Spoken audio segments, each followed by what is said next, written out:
જોઈ રહ્યા છો સિટી ક્રાઇમ ન્યૂઝ। હવે જોઈએ અગત્યના સમાચાર।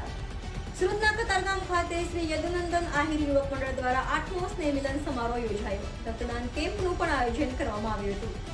સુરત શહેરમાં વસતા આહિર સમાજ દ્વારા કરવામાં આવ્યું હતું અને મિલન કાર્યક્રમમાં સમાજ એક થાય અને સમાજના તેજસ્વી તારલાઓ ભારતભરમાં તેનું નામ રોશન કરે અને સમાજમાં એકતા રહે તે માટે થઈને શ્રી યદુનંદન આહિર યુવક મંડળ દ્વારા 8મો સ્નેહ મિલન કાર્યક્રમ યોજવામાં આવ્યો હતો।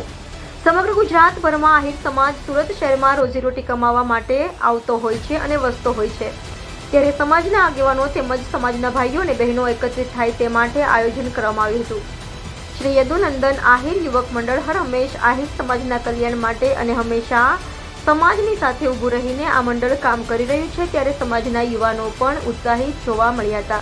Reporter Rahul Makwana, city crime news, Surat. મારું નામ અલ્પેશ વેડા સાદુલભાઈ, હું આર્કિટેક્ટ સિવિલ એન્જિનિયર। અમે યદુનંદન આહિર યુવક મંડળ કતારગામ અમરોલી ઉત્તરાયણમાં ચલાવીએ છીએ। આ મંડળ ચલાવવાનો અમારો મેન હેતુ એ છે કે સમાજના દરેક ભાઈઓ બહેનો એક થઈ અને જોડાઈ રહે, અને મંડળનો મેન હેતુ બીજો કે સમાજની અંદર જ્યારે છોકરાઓ ભણવામાં હોશિયાર હોય અને કોઈ એમને અગવડતા પડતી હોય અનુભવની કે કોઈ આગળ માર્ગદર્શન જરૂરિયાત પડતી હોય છે, ત્યારે મંડળ દ્વારા એમને માર્ગદર્શન આપવામાં આવે છે અને સામાજિક શૈક્ષણિક ત્યાર પછી મેડિકલ ક્ષેત્રે જ્યારે કોઈ પણ ગમે ત્યારે આપત્તિ આવે ત્યારે પણ આ મંડળ દ્વારા એમને પ્રોત્સાહન કરવામાં આવે છે।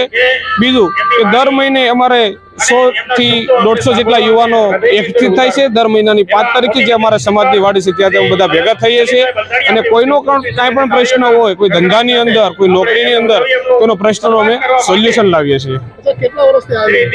આ સ્નેહ મિલન અમારો 8મો સ્નેહ મિલન છે। આ સ્નેહ મિલન ની અંદર અમારે 2200 થી 2500 લોકો જોડાય છે। આજે સ્નેહ મિલન ની અંદર વિદ્યાર્થીઓને ઇનામ વિતરણ 50 જેવા વિદ્યાર્થીઓને ઇનામ આપવાના છે અને બ્લડ ડોનેશન કેમ્પ પણ અમે રાખેલો છે અને બીજો પણ હેલ્થ ચેકઅપ નો પણ ફ્રી કેમ્પ રાખેલો છે। બ્લડ નો અમારે 150 જેવો ટાર્ગેટ છે, 150 બોટલનો। સમાજને મેસેજ એ આપવાનો છે કે જેટલું એક અને સંગઠન જેટલું રહીશું એટલો સમાજ વધારે વિકસિત થશે અને વધારે સમાજના આવનારી પેઢી છે, જે આજના બાળકો છે, સંગઠનથી તાકાતથી આવનારા બાળકોને પણ કંઈક નવી જાણવાની ક્ષતિ મળશે કે સંગઠનથી સમાજ એકદમ મજબૂત થાય છે।